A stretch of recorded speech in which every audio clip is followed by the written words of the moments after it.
Buenas Hola tardes, Carmen, ¿cómo estás? buenas ¿Qué tardes. tal? ¿Cómo están? ¿Todo bien? Bien. Buenas Me tardes, alegro. buenas tardes. Bueno, puntualmente Hola, ¿qué tal? 18:05 estamos dando inicio.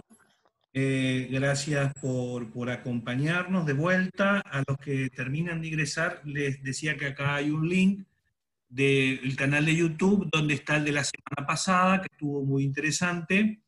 Que ahora lo vamos a solucionar porque recién estaba en privado y bueno, para que lo puedan ver también. Isabelino, buenas tardes, ya nos saludamos, pero buenas tardes de vuelta. Muy buenas tardes, Maisha Papende Kaaru. Tuyo Aite, Kaaru Upuj. ¿Cómo están al final de la tardecita, como decimos, verdad? Para el disminutivo de este preciso momento de la tarde. Espero que estén bien entre humaredas e incendios, pero vivos, ¿verdad? Y por antes, Ande Isabelino. Eso, y pon ahí tereí. Pues esa llevuja huereje. Estoy contento por volver a encontrarnos. Cuando digas, Carlos, des la orden. Vamos, Isabelino, arrancamos Perfecto. nomás. Bueno, entonces, en este ánimo, es que yo soy todavía alumno de la, hay que darle el orden, ¿verdad? Me venía aquí mirando un comentario nada más para, hablando de antropología guaraní y de lo virtual. En uno de los días del seminario, hablamos de esta historia de, hablando de creencia, ¿verdad? De que el guaraní, el taangá, es una palabra que significa figura, ¿no? Dibujo. Y en guaraní, ajesha, ver, aveo, ¿verdad? Yo, ajesha, she, ¿verdad? Anga, veo mi foto, mi imagen. Es toda una historia, no se concibe, no puede verse. Es más, no es normal verse. Eh, Incluso nos vendieron la historia de que el espejito funcionó, ¿verdad? Por lo brillante quizá, pero no por el hecho de que ellos quieran verse. Eh, no es propio de ellos el verse. Y me venía esta reflexión nada más trayendo a la, no sé si alguien de ustedes ahí comparte con chicos, jóvenes, con, bueno, a mí me toca dar clases virtuales, ¿no? En esta historia de la pandemia. Y es increíble porque tengo más de 600 chicos en diferentes grupos, chicos, adolescentes grandes, jovencitos, solamente tengo dos grupitos, pero después tengo todo gente grande. Pero todos entre 20 y 25 años, y los más chicos también. Es increíble. Yo sé que cuesta un poco más poner la cámara, pero no quieren poner la cámara. Y tengo una vecina, una mujer grande, que cuando le tomas una foto se echa para mirar al otro lado, porque dice que en la mirada no hay que dejar que la tomen la mirada. Y Carlos nos puede explicar desde el punto de vista fotográfico quizá algunos aspectos de la mirada. Y es muy fuerte porque mirando algunas imágenes, algunas esculturas hechas por los guaraníes en las misiones, justamente la mirada es algo muy fuerte. ¿Se acuerdan que hablábamos de la mirada en algún momento dado de los seminarios? Pero esa mirada que como que se pierde, no es una mirada exclusiva, es una mirada general. Entonces, o es para todos o no es para nadie. Una línea así. Y digo nomás, qué interesante, la tecnología también nos permite escondernos detrás, ¿verdad? Con mucho respeto a la gente, que yo sé que el costo también cambia cuando ponemos la camarita, pero digo, ¿verdad? Al menos en Paraguay ocurre, no porque la gente ni el costo a lo mejor no la maneja, ¿verdad? Sino por el hecho de que no quiere que tenga su foto. Esa es la palabra. La gente no quiere. Porque hay muchas cosas detrás de la foto, ¿verdad? Es por eso que hay médicos que te aceptan la foto para curarte. No sé si eso pasa en Corriente. Aquí, el que no puede ya levantarse de su cama puede enviar la foto al médico. Y eso pasa justamente porque, así como la palabra como la palabra original, el papel que tiene fruto, el cuatiá, que decimos hoy, para decir papel quizá. La palabra escrita en principio era cuatiá, porque cuatiá es dibujar, sencillamente en guaraní, original. Estamos hablando en guaraní del 1600 y antes de la llegada de los jesuitas. Cuando se rescatan el tesoro de la lengua guaraní, estas palabras originalmente significa dibujar gráficos, rayas, líneas, quizá hoy cuatiá dicen cuando están dibujando algo, ¿verdad? No precisamente el papel. Luego ya el papel, entonces, en esa misma línea también quizá buscando un poco ciertas explicaciones, hay ciertas creencias de que con un gráfico o una imagen más concreta se puede manejar, y de ahí viene el tema de los payés y toda esta historia que hasta hoy nos llegan a nosotros, ¿verdad? Que de hecho en una mezcla ya con la cultura europea, eso tiene sus matices también. Bueno, eso es un poco para introducir nada más, en base a las creencias me venía esto de ir aprendiendo, entrando un poco en el escenario de los seminarios, así, de vernos, no precisamente porque no queremos mostrar la cara, sino porque pasa por esto, ¿verdad? De que no, prefiero que no me tomen una foto quizá o pueden captar justo mi mirada, ¿verdad? Es un poco fuerte eso, ¿verdad? Y bueno, en esta misma línea de que nosotros vamos a continuar charlando seriamente sobre nuestras celebraciones y nuestros ritos guaraníes. Voy a compartir un poquitito. No sé si logran ver ya mi pantallita por ahí. ¿Se logra ver la pantalla? ¿Sí? Bueno, Sí, comienza la sesión de espiritismo. ¿Verdad? ¿Están ahí? Sí, se ve, Sí, se ve bien. ¿están viendo? A alguien, por favor, que responda. Bueno, ya me aprendí esa lección también yo. Bueno, bien, gente. Es que cuando se corta también el internet, uno cree que quedó congelado y sigue hablando y piensa que el pueblo está por allá y no es así. Vamos a tomar con un poco más pinza hoy el tema de las creencias como tal, dentro de lo que son los ritos propiamente.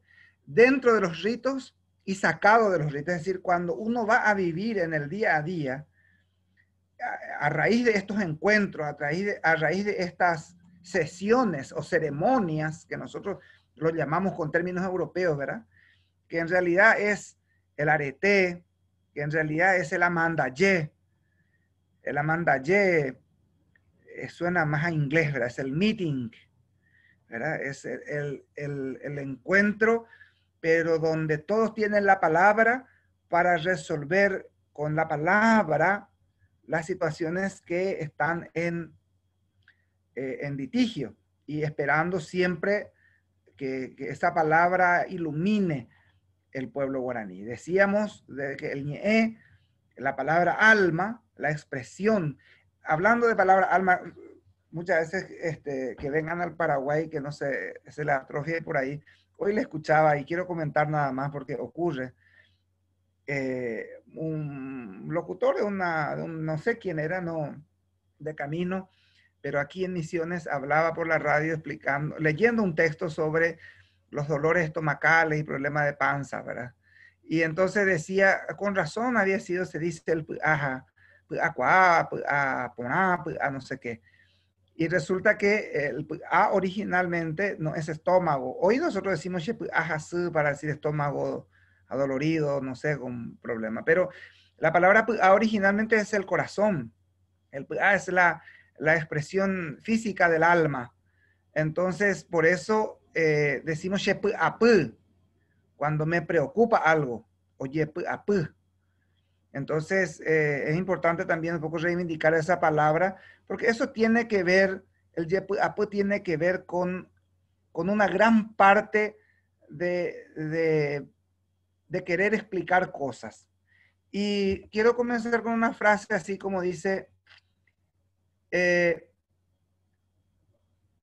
los rituales son los resultados de una experiencia mística. La mística del cual venimos hablando, esa religión, esa expresión de su espiritualidad, se traduce en gestos, se traduce en golpes, se traduce en sonidos, se traduce en la manera de celebrar, de festejar.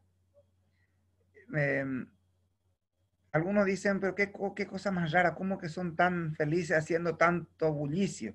Es que esos gritos tienen su explicación. Esos gritos que muchas veces pueden a nosotros quizás desesperarnos, o un grito que pueda ser para nosotros más que un alarido, ¿verdad? Tiene una explicación desde el punto de vista de la mística. Es el alma que se traduce y que conversa con su entorno. Entonces, en esta... A ver, ¿no me permite? Un momentito, por favor. A ver, aquí no sé qué pasa con mi... Bueno, entonces, tenemos como resultado de esta experiencia, uno de ellos es las danzas. Estamos acostumbrados a escuchar que dentro de los rituales guaraní hay danzas. ¿Pero qué son esas danzas? Nosotros nuevamente lo denominamos de esta manera. En guaraní hay una palabra que es el yeroku. Y el yeroku, evidentemente, sí es un movimiento, pero es un movimiento que tiene ciertos pasos concretos que no se puede aplicar. Bueno, hoy nosotros decimos yeroku para todo, yeroku popó, yeroku para cualquier baile es yeroku, ¿no? Pero originalmente el yeroku es alrededor del fuego. El yeroku implica un paso, implica la repetición de ciertas palabras. El yeroku está en función a los instrumentos musicales que también tienen sus cuestiones. Entonces, cuando tenemos la danza por preeminencia, ¿verdad? Tenemos de que fundamentalmente ese rito puede que se utilice solamente, no justamente para la alegría, sino en el momento de la imposición del nombre. La danza se utiliza en el momento de la alabanza propiamente. El yeroku kotu, es decir, tratando de explicar literalmente lo que es un yeroku kotu, es el paso adelante y el paso atrás, el mismo ritmo que nos suelen poner y en internet algunas veces podemos mirar o conocemos quizá alguna de las danzas que hacen. Eso es para la iniciación. Los yeroku son normalmente para el inicio. El yeroku es cuando se va a pedir a alguien, el que va a rezar el ñembo'e. Y es uno el que comienza a repetir, a llamar lo que se necesita. Por eso, cuando los jesuitas llegaron, encontraron la perfecta coalición, o sea, no colisionaron, mejor dicho, se unieron en el rezo del rosario. Apareció el ñembo'e uva, el que reza, el dirigente como dice acá una vecina, el dirigente del rosario. Y luego está el que lo sigue, el puajá. Y en esta misma línea, es muy importante, son dos palabras muy fuertes, porque nosotros tenemos que hablar de los instrumentos musicales. Cada yeroku, para que se pueda hacer el puajá, es decir, para que alguien siga, tiene que ver el instrumento musical. Comenzamos con el tacuapú. El tacuapú, si bien es utilizado normalmente para llamar a la reunión. El rito de la reunión comienza, es una caña de bambú enorme, no es nada artificioso, es el más grueso que al dejar echar por la tierra hace un sonido como un tambor, ¿verdad? Que también hay el huiracuá. El compañero del tacuapú es el ibiracua. Ambos significan llamada y ambos también significan que no solo llaman a la gente, al grupo para la oración, sino también llama a la misma naturaleza. Hoy, en medio de esta sequía que estamos viviendo, el tacuapú sería el elemento que une al pueblo guaraní alrededor del fuego para poder llamar a la lluvia. El bambú que cae comienza a dar las pistas de la danza y automáticamente comienza el ñemboé. Ñe, palabra, mboé, oración o que enseña. En este caso, hoy traducimos por enseñar. La palabra que educa, la palabra que enseña. Esperando esa palabra que oriente, si es que han ofendido a la naturaleza, para que este rito que ven aquí, justamente es algo más moderno, ¿verdad? Traído hacia, en un espacio que se hizo en un club cerca de Encarnación.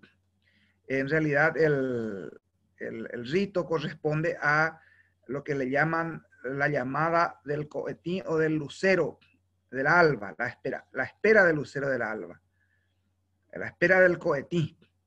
Y justamente es un rito, es una celebración de agradecimiento después de la lluvia.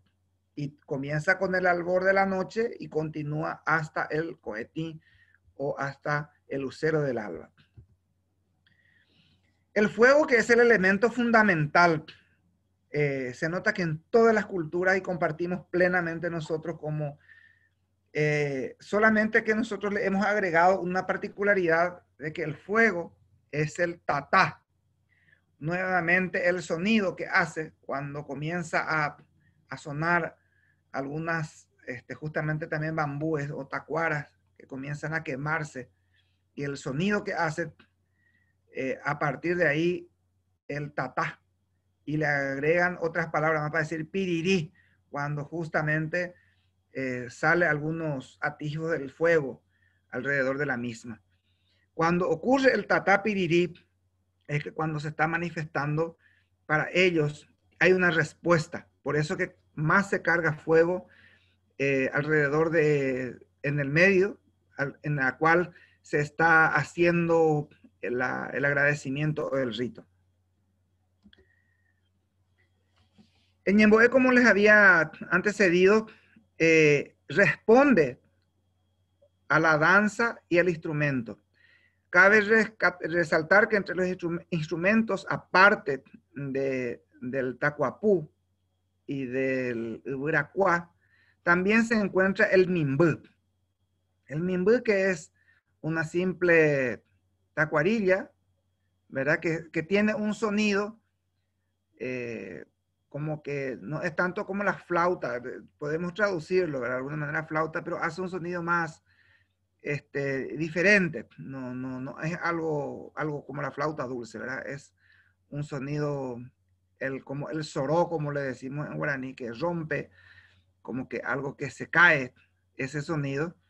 Y justamente de ahí viene también, es la réplica de alguna manera de lo que dicen, algunos le llaman a este ave que aparece al final de la tarde, el cuarajú mimbú, que es aquella ave que hoy por hoy ya prácticamente también en extinción, pero que existen todavía. Y casualmente en estos días de primavera, la plaza local de Santa María, están anidados, están los mimbus. En un rato ya vamos a poder contar con la presencia de los cuarajú mimbú, o algunos le llaman también cuarajú membú, ¿verdad? Es el ave que propiamente como que cuando el sol se escapa, se va perdiendo, ¿verdad? Comienza a llorar, hace un sonido de llanto, ¿verdad? Se rompen llantos y entonces de ahí viene ese nombre y ese instrumento. ¿Para qué se usa este instrumento? Normalmente el mimbú es utilizado como el momento en que se sería una tercera etapa, cuando ya se completa las personas, los rezadores, los que van a hacer la oración alrededor del fuego. el mimbú no forma parte del interior de esa, no son los que tienen el tacuapu, es parte del ibiracuá, del tambor que está afuera de la reunión, de ese círculo, que también forman parte de la fiesta, pero esto es tocado desde afuera. Es decir, como para ir dando pautas al que reza, y cuando comienza el sonido del mimbú, efectivamente es cuando termina una oración y da paso a la siguiente oración. ¿Sí? Tiene un sentido también sincrónico, si le buscamos un nombre un poco dentro de lo que es. Ahora bien, normalmente el mimbú es como el ocaso, entonces es también motivo de tristeza porque todavía la palabra no está dando y continúa la oración. Entonces es parte de ese contexto de la celebración, del rito. Ahora hay algo muy interesante cuando un día al único quizás sacerdote católico guaraní va, entre los guaraní Ñandeva, que es del Chaco, le digo, padre, su papá es cacique, el apellido es Flores, algunos le conocerán por ahí por el apellido, el padre es Elino Flores, y le digo, padre, con mucho respeto, explíqueme por qué porque cuando yo he visto una celebración, y por qué la borrachera, porque eso desde la época de las reducciones, y ya los historiadores hablaban de esto, ¿verdad? Como la peor cosa. Encima que se comían todo lo que tenían, se ponían borrachos otra vez para completar el rollo, ¿verdad? Esa es la visión que nos da, ¿verdad? Y por eso puse aquí la palabra, el KU. Ustedes creo que dicen la KU, ¿verdad? Cuando hablamos de la música. El artículo para mí suena en guaraní, o el acá KU, o el acá ngau, como decimos hoy en guaraní paraguayo. Evidentemente es parte de la experiencia de la mística. Yo ya lo tenía experimentado, ¿no? Pero quería escuchar porque no tuve la oportunidad de preguntar. Automático el cura católico reacciona desde su ser guaraní y me dice, seguro que querés entender como todo el mundo que es la borrachera. ¿Y por qué entramos en este litigio de la conversación con él? Porque estaba trabajando la traducción me pidieron la traducción no sé si conocen, aquí hay algunas personas que conocen la oración de San Ignacio, que es el alma de Cristo. Y en una de las frases dice, sangre de Cristo, embriágame. Y entonces, como evidentemente conociendo, si el guaraní parlante paraguayo escucha que yo digo, Derubu, que tu sangre, Tashemonga U, quedaría, pero parece terrible en guaraní, ¿verdad? Realmente nadie quiere ser borracho. Pero en la cultura, y la palabra originalmente KU, significa que llegó al punto de la mística. Es decir, llegó al otro nivel. Es muy interesante. Por eso se le agrega la palabra acá, KU. Realmente ya es eso. Por eso se toma el licor, la bebida que preparan.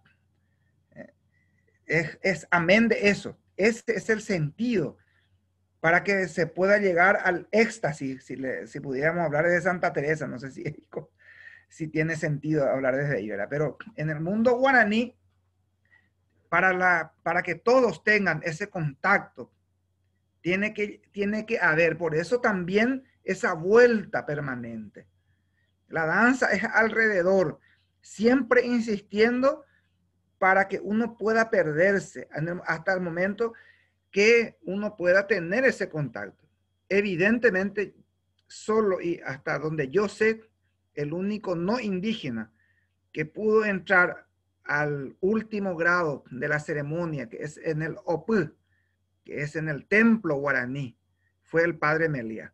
yo no conozco porque nunca, a mí no, ni me dijeron querés ver o ni insinuaron jamás, ¿verdad? El único que pudo y tuvo acceso. Él describe como estas cosas también que ve, lógico, en este punto hay que reconocer su estado europeo cuando él escribe.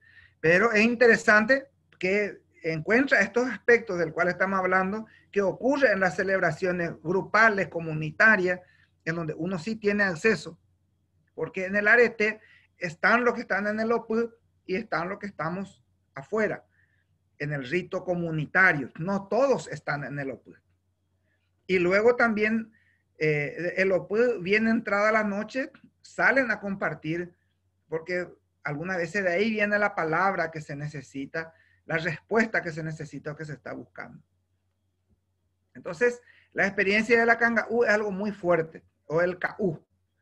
En este caso, Caú sería llegar al nivel de que uno llega en el nivel de la mística, llega en el nivel de la comprensión de ese mundo exterior, al cual quizá los mortales comunes no tenemos acceso, ¿verdad?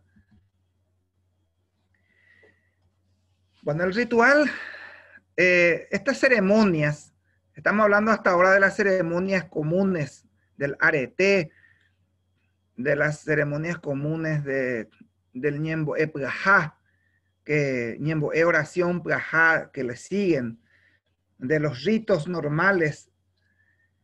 En estos ritos hay dos cositas muy interesantes que ocurren. El rito del Cahué, como les decía el otro día, el de tomarse la bebida, ¿verdad?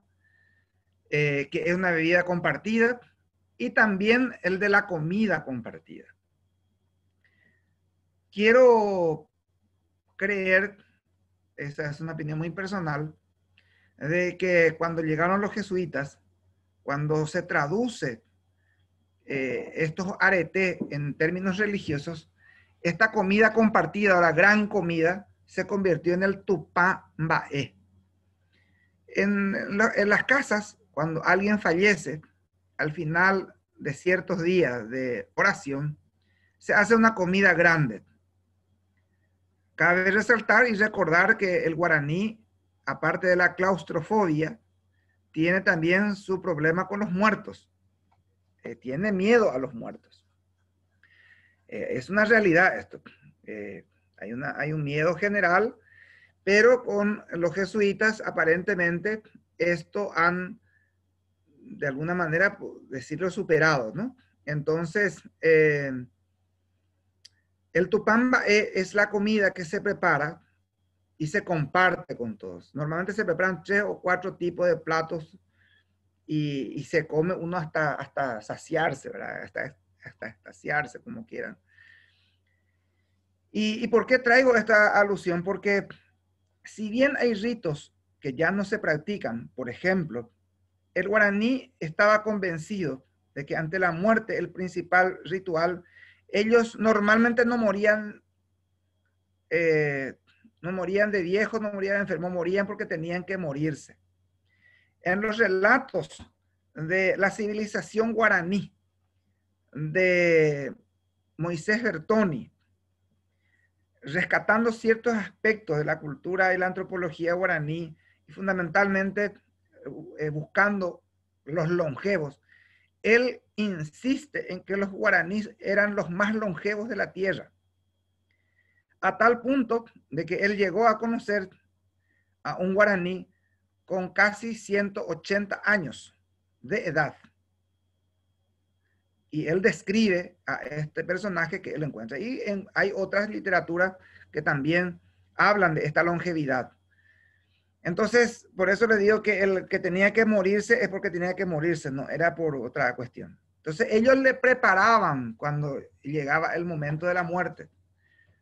La principal preparación es la posición fetal al cual deberían devolver. Esa posición fetal le permite poner un cíngulo por la cintura, hecha de yataí o de alguna tela que utilizaban, de algodón, de hilo, que trenzado conectaban ya dentro de la vasija, en la posición fetal, reitero, sacaban por afuera y conectaban a la tierra. No se olviden de que alguna vez yo hablé acá en el seminario de que el guaraní, la tierra, es su madre. Y si nosotros venimos conectados, por lo que decía la semana pasada, por el puro A, es decir, por el ombligo, purú, prestar A, el alma, la madre que presta el alma, tiene que volver a conectarse para volver a integrarse a la tierra. Y ese es el símbolo que ellos plantean y que, o cualquier liana, cualquier usupo podía utilizarse si no era trenzado para colocar por la cintura y colocarlo fuera del recipiente o la urna funeraria en el cual estaba la persona. Esa actitud es recogida por los jesuitas, aparentemente. Yo no sé si las casas funerarias de Argentina, del interior de Argentina, pero aquí en Paraguay todas, incluso en Asunción, no saben ni para qué. Pero cuando te venden el féretro, bueno, no quiero hablar de cosas muy luctuosas, ¿verdad? Pero no es algo como de comprar una torta, ¿verdad? Pero cuando te venden el féretro, te venden también una cuerdita por separado. Mucha gente dice, ah, bueno, es la cuerdita. Es que la cuerdita, ya cristianizado, le llaman conó. Y viene desde la reducción hasta acá como una segunda parte. El cuerpo ya en posición como hoy la colocamos, pero siempre el cíngulo atado con 9 nudos que le colocan. Y estos 9 nudos significan los 9 coros celestiales. Ya está cristianizado la cosa. Es decir, la salvación. Esta vez no es para unirse a la tierra, sino es para conectarse al cielo. Es interesante porque en el interior de Paraguay al menos, es inconcebible que una persona sea sepultada sin que tenga el conó. Es inconcebible, ¿no? Capaz que te traigan de la boca del cementerio y trae de vuelta. Si le destapan el cajón y encuentran que no tenía el conó. Es impresionante. Yo acompaño aquí siempre la parte final. Los médicos ya saben que cuando ya no pueden me tiran a mí el fardo. Entonces yo soy el que rezo aquí, acompaño. Y es increíble. Yo miro las actitudes de la gente y hay una revisión. Eso ya no entra el cura, no entra, es una cosa muy privada. Destapan y revisan si está en condiciones el muerto. Y una de las condiciones es que tenga el cono o el cordón por la cintura. Y eso viene de nuestros ancestros, los guaraníes. Me decía una vez alguien, ¿de dónde sacaron ustedes algo egipcio que ponen debajo del féretro un vaso con agua? O ¿qué historia es esa? Hasta en los ritos más ricos, en Asunción lo he visto, en estas cosas modernas que ahora hay en Asunción. Me tocó compartir con algunos amigos y está el vaso con agua debajo del ataúd, debajo de la capilla. ¿Y cuál es el sentido? Dice, y después lo ponen, porque no se olviden que desde las reducciones le meten 9 días de rezo. Y eso continúa hasta hoy. Es que los guaraníes seguían rezando por el alma también. Ellos se seguían despidiendo. En este caso no era rezar, era entregar el alma. Y lo que de alguna manera los cristianos deberíamos de hacer, ¿verdad? Y ellos tenían con claridad que el ñemboé para el difunto era entregar. Por eso devolver a la tierra, conectar a la tierra, conectar a la madre, que esté en sintonía. Y en esa misma línea, el agua, no se olviden de que la palabra su tiene la u en guaraní, que es agua. Y todas las palabras importantes en guaraní tienen u. Eso lo habíamos dicho en el primer seminario. U, yasu, que es la luna, guarajú, que es el sol, ubu, que es la tierra, Kawu, que es el bosque. Todas las palabras importantes. Y entonces la madre también, por supuesto. Estamos hablando de una cultura matriarcal plenamente. El su. Desde allí entonces, que para conectarse plenamente no puede faltar el agua en este rito. Evidentemente que también dejaban un poco de agua al costado de la vasija por si el alma Sí, en realidad no es el alma. El hombre muchas veces no está todavía tan muerto que digamos ya está ahí esperando su momento, porque ya no tiene esperanza aquí. Entonces está preparándose, entonces le pone comida alrededor aquí la vasija está llena y también tiene agua, evidentemente, para seguir soportando los últimos sorbos con agua. Entonces, de ahí el agua. Y en el novenario que nosotros hoy hacemos, con toda esa complejidad de altar, también la gente pone agua. Y no es una cultura egipcia, es una cultura guaraní. Me decía un cura, ¿de dónde ustedes sacaron esta cultura egipcia? No, es guaraní. Y eso se traduce porque en el Ñembo no me acuerdo si hay aquí, está aquí la persona con nosotros, alguien me preguntaba, ¿y qué decía en el Ñembo? Lo que en el Ñembo se repite son nombres de semillas, son nombres de plantas, son nombres de aves, o la misma palabra agua, se va repitiendo insistentemente, dependiendo de qué es lo que se está queriendo buscar, ¿verdad? Como les había dicho. Entonces, en el ritual de los muertos, evidentemente que se fue como copiando y calcando ciertas cosas, ¿verdad? Y hasta hoy, el tema del Corán. Luego hay muchísimas cábalas alrededor del asunto de la muerte, ¿verdad?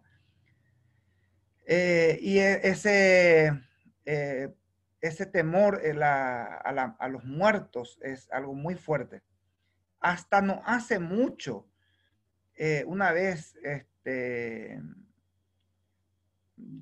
yo puedo decir que los últimos 10 años quizás se haya roto, por lo menos aquí en Santa María, en San Ignacio, pero mirando el cadáver de alguien por mucho tiempo.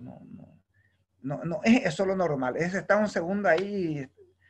Incluso pareciera que el que no está afectado por la muerte tiene que cruzar por el otro lado, no para que no moleste al prójimo herido, sino justamente porque hay un temor, ahí está un muerto. Y por más que era nuestro vecino, nuestro conocido, ya no es un muerto. Es otra la historia. Cuando decíamos en el otro seminario también, dentro de lo que es el Ibu Marane o Maraje, también el muerto, lo que ellos esperaban era encontrar en vida ese espacio. No se olviden de que les hablaba de aquella ave cuidadora, de ese lugar, el Paracau, una especie de cotorra gigante, que se sabía las palabras secretas y que podía dirigirnos y orientarnos hasta el Ibu Marane. Este lugar también hay un espacio entre el Ibu Marane y no todos podían ingresar. Y por ahí también el temor, ¿verdad? Es decir, el temor a la muerte en el sentido para el guaraní no es porque muere, no es porque es el fantasma, sino el temor a que no llegue al Ibu Marane. En ese espacio que hay. Ese es el temor más grande. Es lo que podríamos desde el punto de vista filosófico decir el vacío, ¿no? Pero es un vacío interesantísimo porque ellos lo concretizan y lo ven desde el muerto. Es muy fuerte. Entonces, hay cosas que fueron como mezclándose, ¿no? con la cultura cristiana, y se nota que los jesuitas no se preocuparon tanto en quitar este tipo de cosas. El Corán, el agua debajo del féretro, o quizá el tema de las velas, que si bien puede ser cristiano y puede ser, desde el punto de vista de la fe, el fuego nuevamente es lo que importa ahí. Por eso la palabra vela, que es tataindú, decimos en guaraní, ¿verdad? Ya un guaraní de alguna manera creado desde las misiones para decir vela, lo que es un fuego pequeñito encendido, tataindú, y también ciertos créditos que tienen en las horas una vez muerto y durante el velatorio, ¿no? Si bien no se olviden de que el guaraní tiene nombre para las horas hasta cerca de la medianoche, al Pujarembuté, decíamos aquella vez que estábamos dando las horas. Y luego recién, tiene de la alborada, perdón. Cuando viene el conetí, A partir de ahí recién hay hora. Hay un lapso que no hay hora en guaraní, no hay nombre, que sería entre entrada a la medianoche y hasta la primera hora del lucero del alba. Y eso también se traduce increíblemente en la hora de los muertos, porque cuando uno muere va al velatorio del vecino, y esto hasta ahora aquí, y nadie explica por qué, pero lo hace la gente. Va hasta la medianoche, lo acompaña, -5 tiene que despedirse y rajarse de ahí lo antes posible. Si va a seguir acompañando, se queda bien. Ya eso hasta la hora del sepelio. No puede retirarse de ahí, porque no puede salir de ahí, de ese espacio. Hay un temor. No se olviden que los guaraní no salen en ese espacio. En el espacio del petueté, de la oscuridad total o del silencio total, de lo que va bien entrada la noche y la madrugada, en ese espacio que no hay hora, es porque no existe el alma guaraní. De ahí viene su miedo a la oscuridad, a la fobia, a este tipo de cosas. Entonces se asocia lo oscuro a lo que después, finalmente, la muerte tiene tinte negro, ¿no? No se olviden que se imponen los lutos, se imponen las cosas negras alrededor, que no existían, ¿verdad? Los colores no tienen nada que ver con la muerte entre los guaraní. Pero sí, porque ellos a sus muertos lo dejaban bien de día y ya transitaban. No tenía nada que ver con la oscuridad. Pero ese asociacionismo hizo de que también se convierta en un rito actual de compartir hasta cierta hora nomás en la casa. Bueno, las casas velatorias modernas, gracias a Dios, te permiten hasta las 10 de la noche, después te rajás y venís mañana, ¿verdad? Entonces, puede ayudar mucho a la cultura guaraní eso. Especialmente la paraguaya que sigue creyendo en este tipo y comparte este tipo, sin tener una explicación lógica de lo que hace. Bueno, no voy a parar mucho, ya estoy hablando mucho de los muertos y aquí estamos muchos vivos. Cuando también hablamos del ritual de la cacería, ya venía yo hablando en los otros encuentros de que la caza no es como que siempre nos presentaron, ¿verdad? Que está ahí la flecha y cuando el primer animal lo matan, sino todo un proceso de encontrarse el animal, de mirar si es macho o si es hembra, si no está preñada, si es macho, si ya no es un macho bien entrado en edad, si no tiene alguna dificultad, porque no se olviden que ellos están convencidos de que un animal errado en la cacería y compartido, la carne, puede adueñarse de alguien y convertirse en el tabú, en la locura. Y por eso es ese rito también de con la misma sangre del animal tratar de empaparse para curar la locura, digamos directamente, ¿no? Para que se entienda.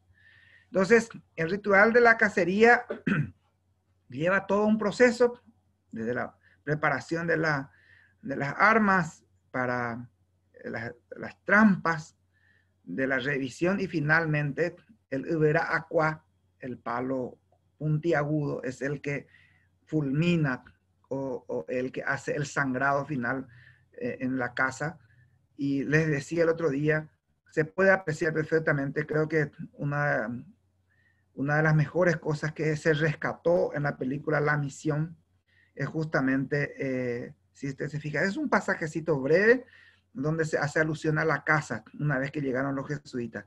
Como que la cámara volvió a la cultura un momentito pero fantástico. Yo no sé cómo lograron realmente plasmar, porque siempre nos han presentado que andaban por ahí pescando y al primer animal sácate y ya lo mataban y bueno, lo traían. No es tan así.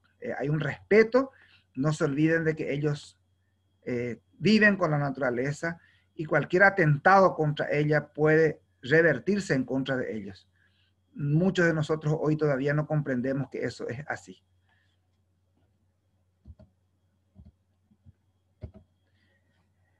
Las creencias sobrenaturales, pero desde la naturaleza. Cuando decimos nosotros lo sobrenatural, siempre buscamos, ¿verdad? Fuera del paradigma de este mundo, buscamos las explicaciones El guaraní tenía esta habilidad de dar respuestas desde la misma naturaleza. Así, por ejemplo, perdón, se me perdió la... Los sonidos del cielo tienen mucha interferencia en nuestra manera de creer y de ver el mundo. Si bien hoy científicamente sabemos de que en un relámpago y 5 segundos después truena, estamos ante una tormenta de 5 kilómetros que está llegando en los próximos 5 minutos y no sé qué historias más. Eso es científicamente, ¿no? Ahora en el guaraní, el ara poshu, que es el trueno, ara es el cielo, poshu es la manifestación del diablo, el diablo enojado. Entonces lo primero es esconderse. Y hay mucho de esto todavía. Yo y Carlitos Vaquero compartimos esto. Yo cuando apenas viene el mal tiempo nos escondemos, ya no nos vamos a trabajar más. No se olviden que la cultura guaraní trabaja el campo. Y el guaraní, por eso hay una frase que luego la acuñamos cuando ya fuimos pobres, porque el guaraní no era pobre. Dice, ya después de las misiones y especialmente quedó bien en Paraguay, que sobre la cabeza del coco y del pobre únicamente caen los rayos.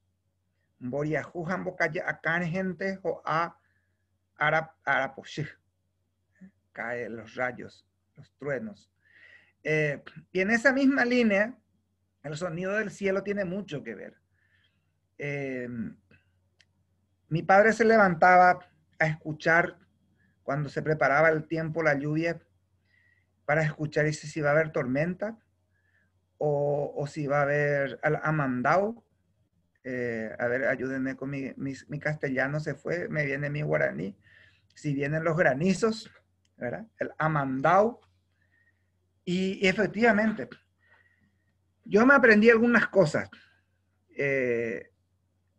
Si al final de la tarde, por lo menos por el sonido, porque yo después me duermo, ya no escucho lo que ocurre, ya viene el mal tiempo y los sonidos del trueno evidentemente son como permanentes y anda como continuo, ¿no? Sonidos continuos y no se puede notar el lugar exacto sino como que el trueno es permanente ahí arriba y tiene su tiempo, ¿verdad? De segundos que lo cuenta, él lo contaba por el sonido de otra ave que entre uno y el siguiente trinar de ese ave ocurría ese relámpago, ese trueno.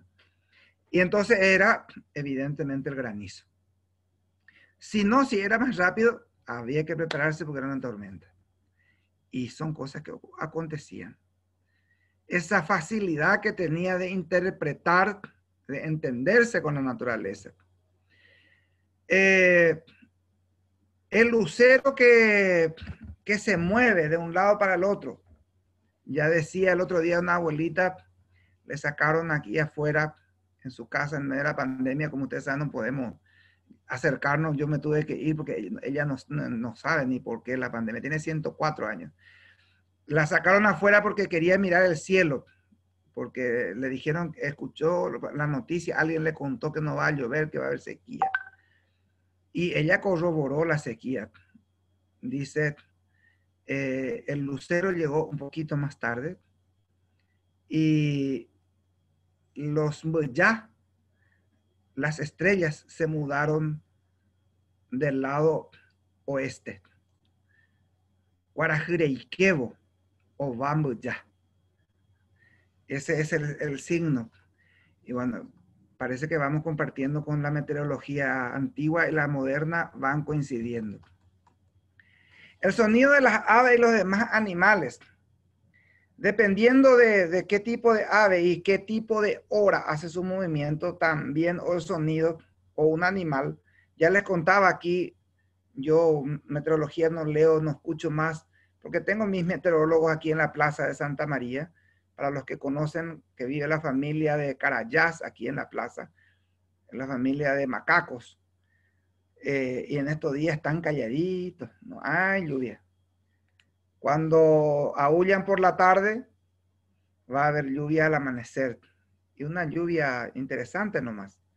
Cuando aúllan en la madrugada o entrada la noche, bien entrada la noche, en esa hora que no hay para el guaraní, eso significa que va a ser tormenta. Y si aúlla al amanecer, es el granizo y lluvia casi por varios días. Entonces mi meteorología local funciona perfectamente. Ese tipo de cosas hemos absorbido de los guaraníes.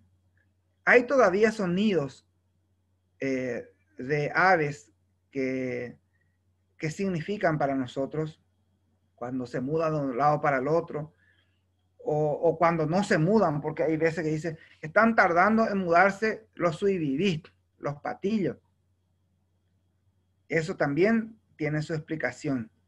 No hay plantas que no hay que ponerlo, hay semillas que no hay que plantarlo, porque el suiviví entonces está indicando de que no va a funcionar. Hay algunos otros más crédulos e incrédulos y escuchan el canto del gallo. El gallo evidentemente que ya es un ave un poco más casero posterior, ¿verdad? Pero su sonido también se nota que lo llevaron en cuenta, su cantar. Y cuando va cantando las horas, la noche, entrada de la madrugada, el final de la madrugada, del amanecer, el gallo normalmente no canta una vez comenzado la noche, iniciada la noche. Cuando el gallo canta a esta hora significa un mal augurio. Y eso mucha gente todavía comparte hasta hoy y lo lleva en cuenta. Yo escuché el canto del gallo fuera de hora. Y significa de que algo, alguna enfermedad, alguna cosa, incluso la muerte. Y coincide luego. Eso ya llevando un poco al plano de las creencias. Hay ciertos animales que, si bien se mudan, se mueven o transitan, que nos llaman también la atención. Avió del alma, que ustedes creo que conocen, esta música que completamente nos expone el movimiento de la naturaleza en relación a lo que va a acontecer, para relatar algo muy triste, un episodio muy triste de alguien que se va también a la par, como diciendo que la propia naturaleza está llorando ese momento, ese episodio del viaje de uno de sus hijos. Pero a la par también describe cuando se escuchan ciertos movimientos de animales, o se ven que la telaraña, que la hormiga, que vuela. Entonces va describiendo de que va a haber lluvia, de que va a haber cambio de clima, de que ya estamos de un estadio a otro. Los colores tienen mucho que ver. En estos días vimos, yo creo que todos compartimos esa luna muy roja, ¿no? Eso significa, evidentemente, en una cultura totalmente que viene de nuestro guaraní, la sequía. La luna bien roja, en todo su espectro, en todo el tiempo. Y coloqué la palabra puesta de sol porque hay una palabra muy antigua que raramente yo lo escuché lo escuché de boca de mis abuelos, de mis padres. He buscado muchísimo en el tesoro, he buscado en diccionarios guaraníes, palabras antiguas, y uno o dos poetas populares recogen la palabra. Me refiero al amaá. El amaá, amá es lluvia, a es, en este contexto, a es como la sombra que proyecta. O amará también, otros le dicen, para la lluvia. Son unos colores por refracción del sol. Cuando va entrando el sol, aparecen como unas franjas de sombra, y lo tradujeron los españoles en rayo negro. Ya los paraguayos más españolizados dicen, Sí, la abuela vio el rayo negro ayer a la tarde. Dice que no pasa 72 horas que llueva. Esos son los designios de la naturaleza en el cual pareciera que algo sobrenatural, pero es la misma naturaleza que nos habla para contarnos lo que va a acontecer. El florecimiento, las flores del campo. Florece el tepichatay, nos dice Abio del Alma también. Y tantas cosas. El nambuceboy, que es otra planta del campo con florecillas blancas. Cuando viene la ortiga, el famoso en guaraní, no, ya no va a haber helada. Cuando florece nuestro tallú, el lapacho, terminó el frío. Son cosas que la misma naturaleza nos va asomando, preparándonos también para esa fiesta principal del Arapiajú.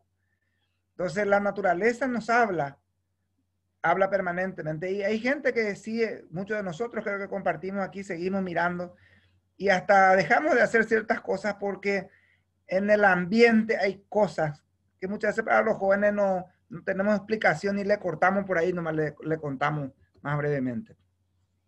Ya hablábamos también de las fases lunares, no voy a ahondar en este tema, de la creencia en particular, del momento de la plantación, del momento del cultivo de plantas con raíces, de plantas con frutos, del momento de cortar, del momento de la poda, en qué momento de la fase lunar, que son los meses para los guaraní, no olvidemos que se guían por esto. Por eso en un intento de traducción decíamos hoy al mes se le dice yasú, porque en realidad ese es el tiempo para el guaraní, el yasú. Y por supuesto, decíamos también en el otro encuentro el tema de la posición de la luna, especialmente en el yasura, en la luna nueva. Si bien decía la posición de la luna de esta vez implicaría de que el agua lo está guardando y en algún lado lo va a poner. Pero cuando la luna ya viene como en esta posición, mira, mirando de costado, significa que ya derramó todo el agua. O sea, es la creencia de que ya la lluvia, en este mes lunar no hay lluvia. Esperemos la siguiente. Dentro de estas ceremonias, la palabra, como dijimos, es tan importante que de alguna manera pudiéramos llamarle adagios, ¿no? En el español. Algunos le llaman también versos populares como los ñeengá. El ñeengá es esa sabiduría traducida en la manera de explicar ciertas cosas y de no hablar mucho sobre el tema y para buen entendedor pocas palabras. El guaraní, por cierto, no es tan charlatán como yo, solamente se remite a las cosas importantes y expone lo necesariamente y justo, y de ahí viene la palabra ñengatú, como decíamos, la palabra que se guardó para dar a los demás. Y quería recoger finalmente con la imagen que el otro día Carlos decía, para compartir un poco ahí, el petunguá, que aparece en la imagen, que es nuestra famosa pipa que decíamos el otro día, la pipa que da el humo para la sabiduría que recoge. Entonces, ese compartir de las palabras, el compartir de las creencias alrededor del Tataipuyeré se comparte también en esta traducción de símbolos, como es a través de del humo, para poder llegar a la verdad, para poder buscar la respuesta. Y les decía que es quizá de las misiones jesuíticas esto se haya traducido como el Tupambae. Y finalmente también recordar de que dentro de estas creencias, dentro de estos ritos y de la manera de celebrar, también están las ofrendas. La ofrenda en el amplio sentido de la palabra, la ofrenda alrededor del fuego, la ofrenda compartida o el yopoy. Les decía también esta palabra muy importante, que es la máxima expresión que quizás ni la religión cristiana no la tiene, que es la máxima expresión de la solidaridad, que es el Yopoi, y también en el sentido de la ofrenda mitológica para los seres que no lo ven, pero que por ahí sabemos que existe. Si tu amigo es el bombero, déjale por ahí para su naco, para su cigarro, para su caña, para que te pueda cuidar. Y así también en esa línea, cuando hablábamos con los seres mitológicos, también no se olviden que hay que dejarle la miel al Yacyretá para que pueda también cuidar nuestras tardes y pueda cuidar al final de los niños y no intervenga a enmudecer a nuestros niños. Muy queridos amigos, con el respeto de siempre, quiero cortar por aquí, por lo sano, antes de que diga en el KU cualquier cosa fuera de serie. Gracias, Isabelino. Bueno, primero una reflexión. Creo que para todo es notorio la diferencia entre alguien que lo estudió y alguien que lo vive.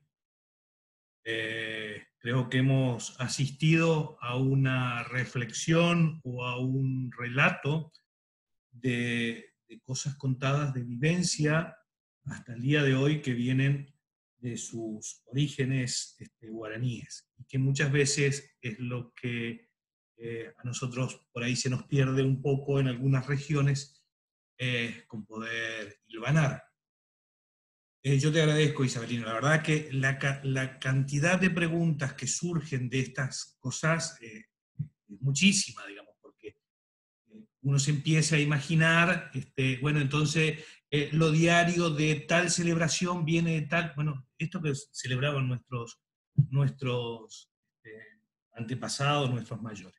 Yo no quiero ocupar mucho tiempo, creo que debe haber varias preguntas, y a partir de ahora abrimos para lo que quieran preguntar. Y si hay posteriormente para el próximo, algunas cosas que ya se han acordado durante la semana y lo quieren repreguntar en el próximo sábado, gustosamente también, porque creo que va a dar para muchísimo este seminario. Bueno, ¿alguna pregunta? ¿Vos podés ir leyendo, Isabelino? Yo lo tengo a mano, Carlitos, si Perdón, querés, yo lo puedo no ir te vi. transmitiendo al profe. No, Dale, está bien. dale. Sí, no te vi, no, perdón. No, está bien. Tenemos una consulta de Jonathan, que nos pregunta si fuera de lunas existe otra cuenta al estilo calendario, sincronario. Y después hay otra consulta, profe, no sé si vos querés responder primero eso. Y Ya después, bueno, la contesto. otra de Jonathan también. Básicamente es la luna, es el día y la noche, ¿no? Y algo muy interesante ahí porque el día de 24 horas, cuando tú dices en castellano, día tras día, y muchas veces queremos traducir el guaraní y decimos ara, ara. Ara es solamente el día de luz, no el día de oscuridad, o sea, el día completo, no son 24 horas, en algunos 12 y en algunos lugares menos. Quizás si estamos en los Estados Unidos, no sé, en Dinamarca, sean 23 horas, ¿verdad? Porque siempre hay luz. Pero en la cultura nuestra es el tiempo de que hay luz solar. Entonces, si yo quiero decir esto, por ejemplo, sería Arajapujaré. Tengo que incluir la noche porque los dos hacen 24 horas en la hora nuestra, por decirlo así, ¿verdad? Entonces, es el corte de la luna y el corte del día y la noche, y también los cortes de la primavera, que es el calendario, como decíamos, del año nuevo hasta que se inicia. Efectivamente, el otoño, al parecer, no aparece el otoño, sino aparece la primavera, el verano y el invierno como tres etapas, ¿no? Son los que aparecen en el calendario original. Excelente, profe, muchísimas gracias. Creo que está claro, Jonathan, no sé si quisieras agregar algo más. Y también Jonathan nos consulta si el Caraí Octubre es originario de la cosmovisión guaraní. Nosotros, a lo largo del tiempo, hemos ido creando personajes. Los personajes, como les digo, el guaraní en sí jamás fue pobre. Yo creo que muchos de nosotros aquí, cuando le preguntamos, no sé, quizá, no sé, la señora Carmen, no sé si comparte plenamente con nosotros, pero creo que aquí en la región de Corrientes hay dos cosas que compartimos juntos. Cuando uno ya está a punto de morir y le preguntan, ¿va a chapá? Y siempre es ignorante, jamás está mal. Y luego se cae muerto. Eso es algo nuestro, ¿verdad? Viene de los guaraní. Nosotros no hay un mal momento, no. Siempre hay por antes. Y lo mismo pasa también con que nadie es pobre. Nadie es pobre, es una ofensa. Yo creo que todos compartimos. En paraguayo, cuando le decís Nemboriajú, o como se dice en guaraní original, Poriajú es la palabra, ¿verdad? Original. Es una ofensa para muchos. Nadie quiere ser Poriajú. En ese sentido, ¿verdad? Lato de la palabra. Quiere ser humilde. Entonces dice, en los hogares humildes del Paraguay profundo, dice un político por acá. No dicen los hogares pobres, porque si yo no soy pobre, somos ¿de dónde usted proviene? Yo vengo de un hogar humilde, mis padres eran unas personas humildes, no son pobres. Interesantísimo, yo creo que por ahí también, quizá para el compañero que consulta, ¿verdad? En esta misma línea, nosotros no creamos personajes, hay posteriores, por decirlo así, del momento que nos sentimos pobres. Y cuando nos sentimos pobres, cuando nos sentimos desprovistos de nuestro espacio, cuando no tenemos el tecojá, cuando no tenemos la tierra. Y eso está en nuestro inconsciente colectivo. Entonces hemos creado personajes como el Perurimá, que es un personaje en Paraguay, creo que compartimos también por ahí alguna leyenda parecida a este hombre, que viene a burlarse de cualquier invención que hacen la tecnología o toma como una burla cualquier apuesta que se le pueda dar porque él tiene que llevar la delantera. Es el que sabe reírse del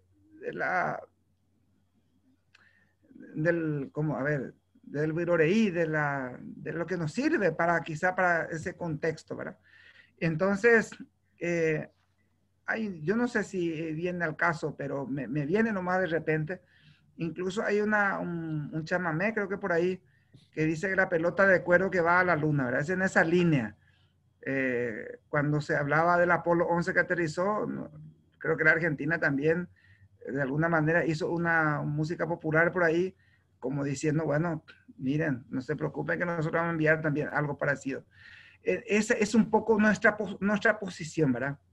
Y a partir de allí aparecieron los Caray Octubre, los Perurimá.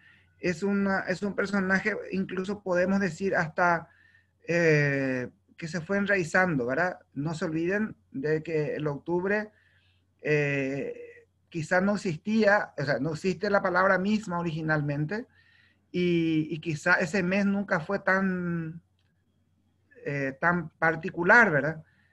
Una vez que se asentó la colonia y que ya no iba buscando de un lugar a otro, ya se hacía difícil ciertos aspectos de la comida por las tempestades, por el tiempo, por lo que implicaba eso. Entonces aparece este personaje como Caray Octubre.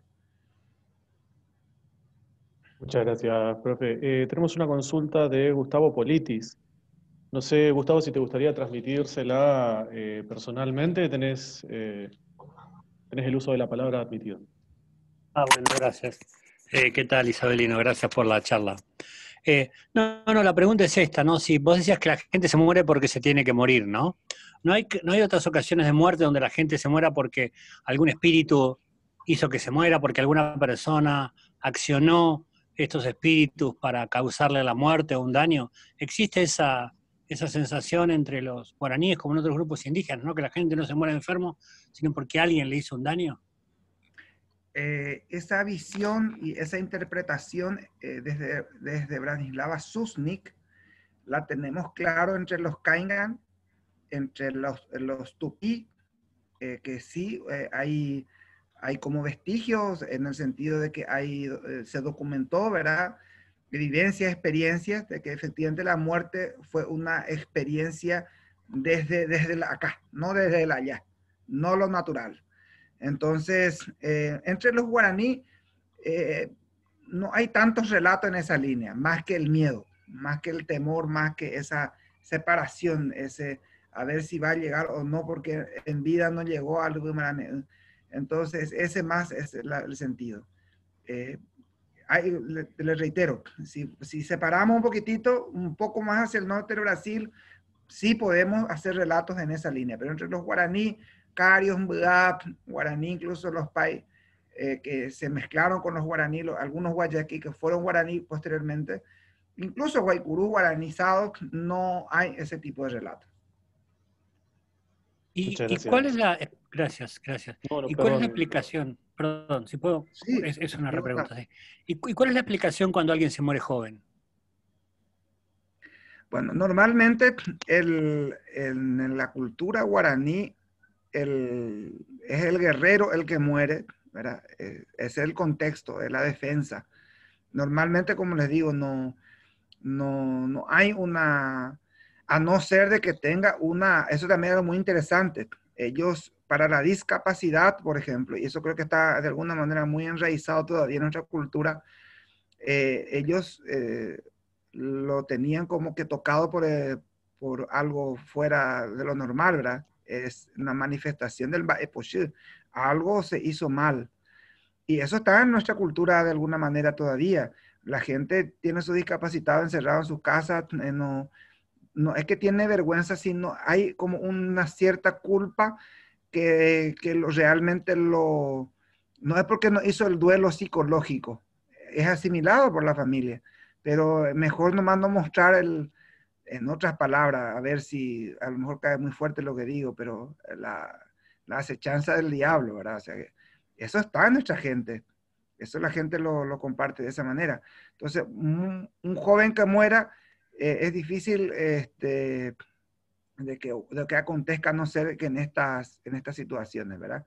Tampoco hay relatos, excepto posteriores de lo que sí se documentan, de que ante la desesperanza, hay una actitud psicológica que se describe, que tendríamos que hablar en otro contexto también, que se habló ya posterior, incluso en el Paraguay en la década del 60, de los suicidios masivos entre jóvenes, líderes jóvenes de guaraní, que ya no tenían eso, toda una actitud psicológica asumida por todo un grupo también. Es muy interesante lo que aconteció. Gracias. Muchas gracias, profe. Evidentemente fue muy, muy rica la charla de hoy y disparó muchísimas reflexiones, muchísimas consultas.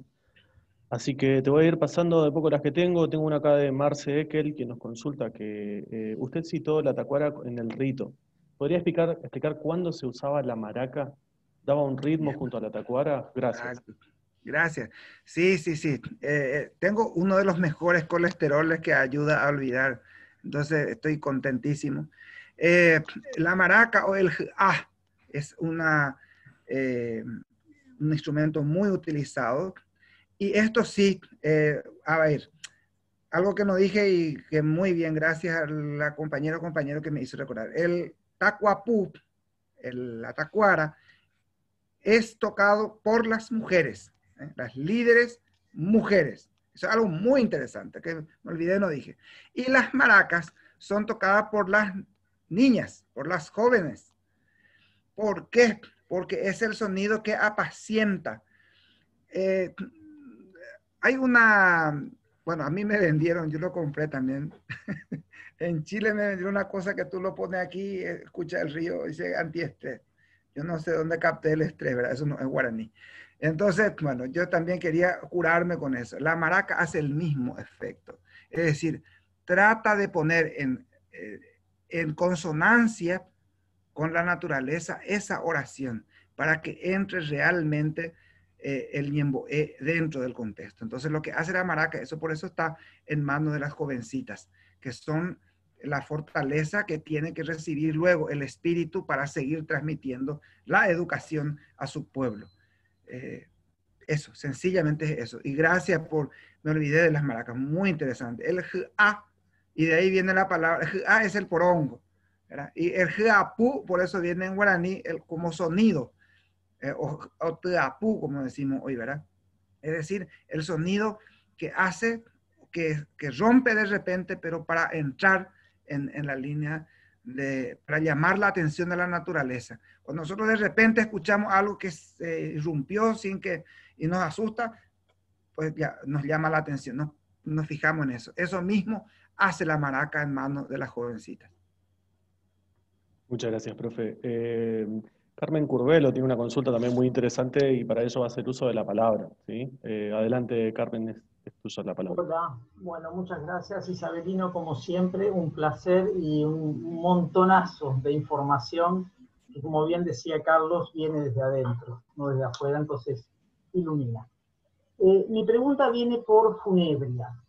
En las misiones se hacían lápidas y normalmente se inscribían Omanó Angá, el nombre de la persona, Omanó Angá, la fecha de fallecimiento y demás. Nosotros encontramos en cementerios ya del siglo XIX, 1830 fundamentalmente, lápidas no tan trabajadas obviamente como la de las misiones, pero sí en piedra, y que no aparece el Angá, es solamente Omanó. ¿Alguna razón, o puede haber algún cambio porque ya estamos fuera de, o sea, provienen algunos de ellos de las misiones, porque estamos a muy poco tiempo, pero en las lápidas ya no dicen Angá, solamente dicen Omanó.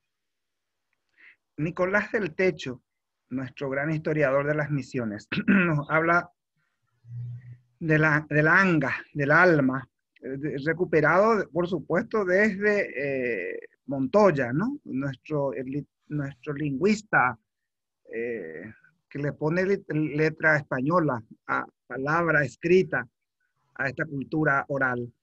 Y el anga, o el anga, que es el alma, nosotros decimos anga también hoy para decir pobrecito, ¿no?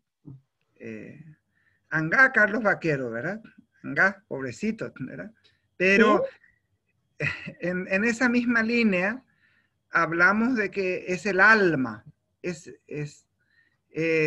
y cuando dentro de los cementerios guaraníes, luego jesuíticos, se intentó de que el ómano, resulta que la palabra ómano en guaraní no es la muerte. O sea, si uno quiere traducir muerte, no sé si hay tal cosa.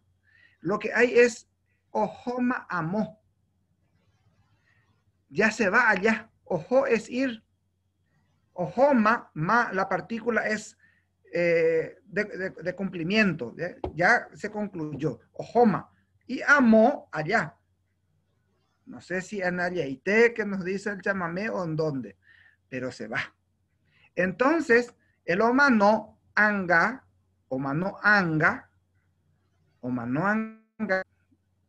justamente es el alma ya se vaya. Cuando terminan las misiones jesuíticas y compartimos plenamente, yo aquí en el patio del Museo Jesuítico, encontré la lápida de un angelito de 1834 y ya no dice Omanó Anga, dice Omanó Jadía. Incluso le pone Jadía. Murió el día. Dice 14 y dice diciembre. Diciembre, yo por eso digo, ¿por qué la preocupación de decir diciembre en guaraní? Si ellos dijeron diciembre, no hubo problema en guaraní. Omanó Jadía, 14 de diciembre, años 1834. Año con la tilde sobre la A, me encanta porque el aru que dicen, yo no sé de dónde han sacado el año, porque bien decía el señor compañero, no existe otro calendario, entonces guaranicemos la palabra para que nos entendamos todo y no compliquemos la cosa. Entonces, yo quiero creer de que desde el techo, de que tratando de explicar es que es el alma, insistiendo teológicamente de que el alma se vaya, ¿verdad? No el cuerpo, no, porque ellos ven el viaje a la tierra, como les decía, es la conexión del cuerpo a la tierra, es el viaje del todo. Y como que en algún momento dado aparece esa dicotomía entre el alma y el cuerpo, Entonces, tratan de explicar del Omanó el anga o Homa Amo el anga. Y luego, quizá en una especie de retrotraerse ya a con la mezcla ya quizá ya no con el fundamento cristiano, sino que, bueno, aquí murió tal día y punto. Entonces, solamente ya refiriéndonos a la palabra, porque después solamente se usa ya el Omanó, ¿verdad? Ya no se usa incluso ni el Hadíat. Y eso también se trasciende en las cruces modernas. Aparece incluso, hoy ya también se usa cruces con las inscripciones del nacimiento y la fecha de muerte. En las cruces posteriores a las reducciones, a las misiones, las primeras cruces que llevan los nombres de los difuntos, también aparece ya no la palabra Omanó, sino aparece el nombre de la persona y la fecha de su muerte nada más. Entonces, hay como pequeños cambios que van dando y quizá como un retrotraerse en el que originalmente el cuerpo y el alma morían o se iban, en este caso el Omanó, reitero, se iban a ese lugar juntos y en un momento dado se separó por respeto a los sacerdotes. Cuando se fueron, Omanó completamente otra vez. Volvieron juntos en el mismo día. Muchas gracias. Sobre el mismo tema, ¿y Omanó Pipe? Bueno, la palabra es Pupe, es un guaraní antiguo que significa en el mismo momento en que ha muerto. Resulta que hay, a ver, me está metiendo en lío, Carlos, porque la palabra, cuando uno muere, yo creo que la Biblia en algún lado recoge eso cuando Jesús está en la cruz, expiró. Y es una palabra muy interesante en guaraní. Hay como momentos también de la muerte, ¿no? Y uno de los momentos de la muerte es la expiración, ¿verdad? Y dice en guaraní, oyejekui. Y ese es el Omanó Pipe. En el momento mismo en que muere. Entonces, cuando oyejekui, ¿qué pasó? Y está el lamento en el momento de que acaba de fallecer. Oyejekui. Es muy fuerte. En guaraní eso es muy fuerte, Carlos. Y pesa mucho más que decir Omanó, porque Omanó puede ser que ya Omanó mama hace mucho. Pero lo que acaba. Está todavía ahí la cosa, ¿verdad? No sé. Por ahí va, Carlos, eso del PP. Muchas gracias, profe. Tengo una consulta de Damián Graciano que tiene mucho que ver con esto que se estaba comentando. Damián Graciano quisiera saber si nos puede comentar algo más sobre las urnas funerarias y la posición fetal para enterrar a los muertos. ¿Cuál es el sentido de esto? Muchas gracias. Perfecto. Les recuerdo que la urna funeraria guaraní tiene la forma del útero femenino, en donde está alojado el feto, la criatura, el ser humano, ¿verdad? Yo me remitiría a decir eso. Y entonces, si va a volver a la madre, pues tiene que tomar la misma forma. Y sabemos por psicología que ante el temor, ante una situación límite, especialmente en los sueños, el cuerpo, nuestros cuerpos que sueñan, que tienen miedo, toman, o ante el mismo frío, y no tenemos, como dice acá una vecina, la fresada, entonces tomamos esa posición fetal, es algo psicológico, ¿no? Y bueno, los guaraní tenían esta sabiduría de que ante el temor, ante la vuelta, ante el desazón, es volver a la madre, es tomar esa posición.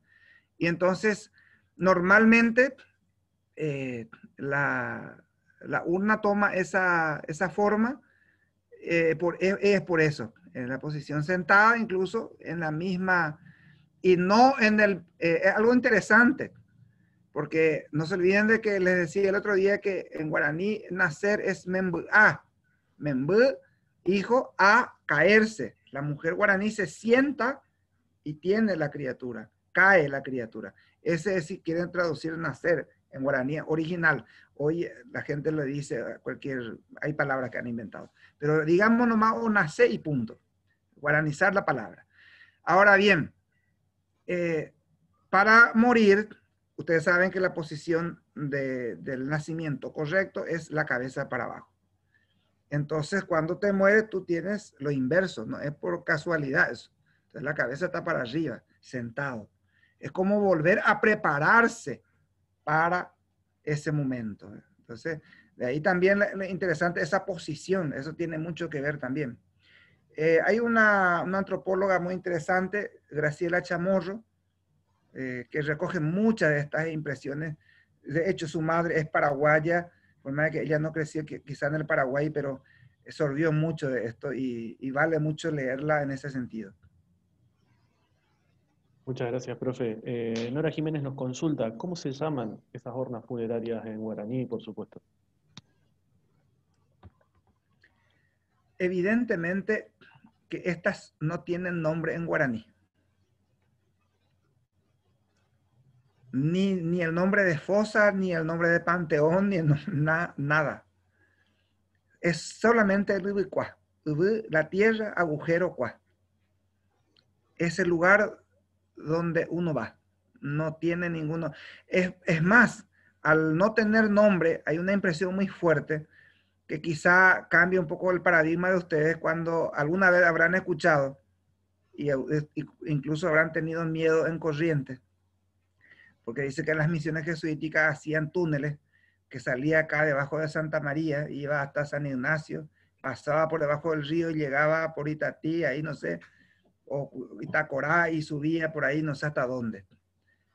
El guaraní jamás no concebía entrar bajo la tierra.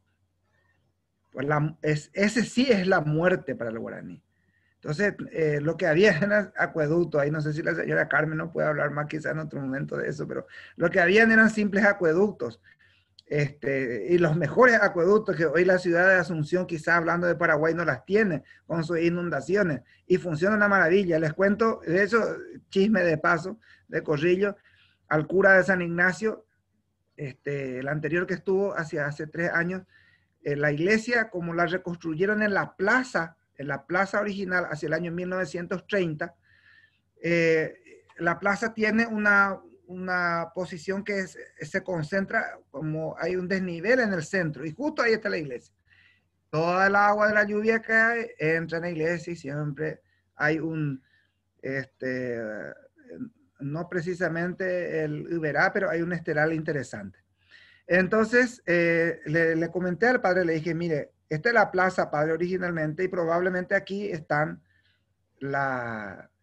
sí o sí nuestros acueductos originales. Y con unas simples maquinitas sencillitas que la inventamos por ahí, encontramos 2 de los puntos de las bocas de 40 por 40 centímetros. Se le puso una rejilla sencillita para probar. Hoy no hay una gota de agua alrededor de la lluvia, después de la lluvia alrededor de la iglesia. Es impresionante. Sigue funcionando como hace 400 años. O sea que no hay túneles. No se preocupen, gente, que nos vamos a llegar por debajo del agua para ustedes. Muchas gracias, profe. Carlitos, en cuanto al chat, ya no tenemos más consultas. No sé si vos querrías agregar algo. No, yo creo que se nos van a ocurrir algunas cosas a lo mejor que nos surjan durante la semana y lo vamos a dejar abierto porque estamos entrando justamente en la parte interesante del seminario, de cubrir un poco nuestras formas, nuestras costumbres, nuestras raíces. Así que los que lo quieran guardar para el próximo sábado, encantado de la vida. Por mi parte, estamos más o menos llegando al final. Si no hay otra consulta, quería comentarle que como esto está programado, concatenados unos con otros los seminarios, no hemos lanzado todavía el próximo porque estamos con un evento importante de la Fundación que es el Congreso Internacional de Misiones Jesuíticas Guaraníes de manera virtual. Y para que no se nos encime, estamos tratando de coordinar algunas cositas y por eso todavía no definimos fecha de continuación. Era nada más para avisarles con tiempo porque todavía no lo habíamos comunicado. Pero bueno, por mi parte es todo. Si hay alguna otra consulta, bienvenido. Y si no, hacemos un cierre.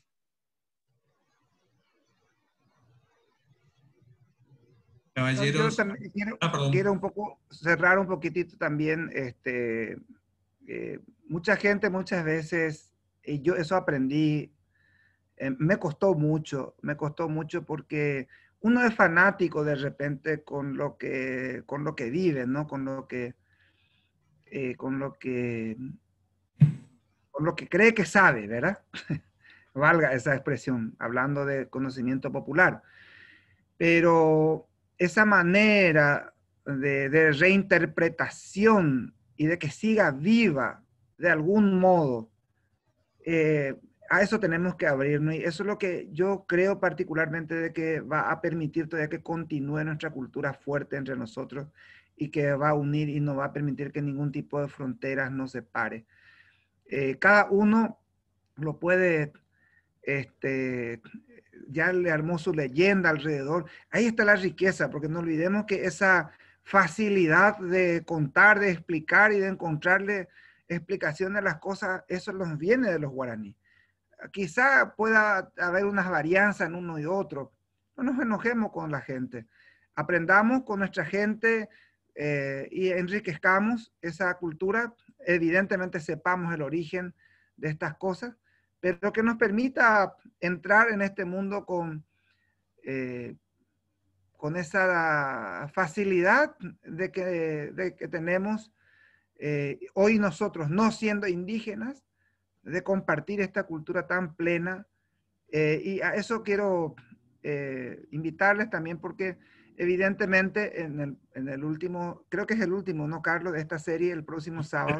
El próximo es el último de este. Entonces vamos a estar hablando un poco, lo dejé un poco hacia el final, vamos a hablar con más fuerza sobre el conocimiento de la naturaleza en relación a la medicina y a la creencia de toda esta ritualidad de cómo se prepara cada cosa, porque no es que se hace nomás, tiene sus comos, hasta el sorbo de agua tiene sus comos. Entonces es muy interesante, gente, y creo que nos puede venir muy bien en este mundo que vivimos todos apresurados, todos. O sea, lo que les quiero decir finalmente es que la riqueza, no se preocupen, aunque hay gente que pidió vocabulario.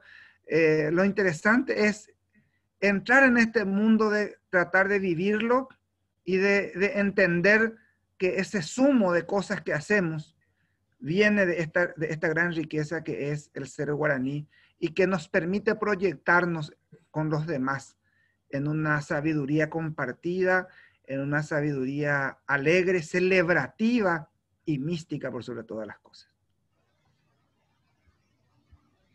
Muy bien. Quedamos así, nos vemos la semana que viene. Han sido ustedes muy amables, muchísimas gracias. Muchas gracias. Muchas gracias. Gracias. Chao. Chao, chao.